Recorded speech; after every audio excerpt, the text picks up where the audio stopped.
సార్కు మన ఇన్స్పెక్టర్ గారికి ధన్యవాదాలు.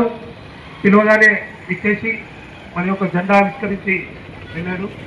వారిని హృదయపూర్వకంగా ఆటో రిక్షా యూనియన్ తరఫున ధన్యవాదాలు తెలియజేస్తున్నాము. అలాగే మన మిత్రుడు ఈ యొక్క ఆటో రిక్షా యూనియన్ అధ్యక్షుడు శంకర్ గారు చెప్పగానే ఈ యొక్క ఏర్పాట్లను ఇమీడియట్గా చేసి సార్ 10 నుంచి 10:30 వరకు వచ్చేస్తానని చెప్పే వరకు అదే టైంలో మేమందరం కూడా ఉంటామని అని చెప్పి ఏర్పాటు చేసినందుకు ఆయనకు కూడా ధన్యవాదాలు.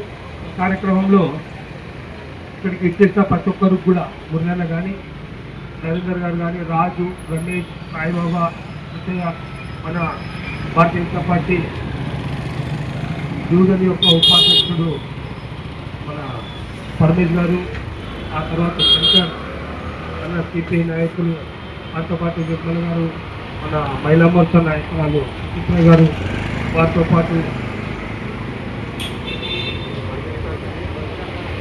మన శ్రీనివాస్ గారు కానీ, సంపత్ కానీ, మిగతా దిలీప్ గారు కానీ, మొహమ్మద్ అలీ కానీ, జగదీష్ కానీ, వీళ్ళందరికీ కూడా మన యొక్క రాజు, మన అరుణ్ ఈ యొక్క కమిటీకి ఉపాధ్యక్షులుగా వివరిస్తున్నారు. వారికి ఇప్పుడు మన బస్తీ అధ్యక్షుడు మిత్రుడు మాచర్ల ప్రభాకర్ గారిని కూడా మాట్లాడవలసిందిగా మనకు స్వాతంత్రం సాధించారు. ఎందరో మహనీయులు వాళ్ళ ప్రాణాలు కోల్పోయారు. త్యాగాల ఫలితమే మనకు ఈ స్వాతంత్ర దినము.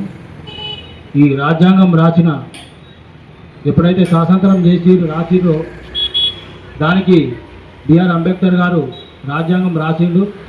దాన్ని అమలు అయ్యి ఇప్పుడు భారత రాజ్యం నడుస్తుంది. కావున వారికి అంబేద్కర్ గారికి ధన్యవాదాలు చెప్తూ నాకు ఈ అవకాశం ఇచ్చిన బస్సీ పెద్దలందరికీ, ఆటో యూనియన్ వాళ్ళకి,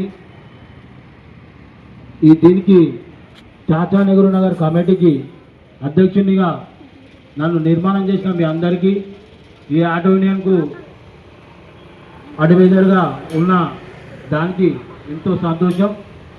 కావున పెద్దలు డి సుదర్శన్ బాబు గారు మాట్లాడేది ఉంది. ఎన్నో మంచి ముచ్చట్లు చెప్తారు. వారి అనుభవము మనకు పాల్పంచుకోవాలా. థ్యాంక్ యూ సార్ మీ అందరికీ.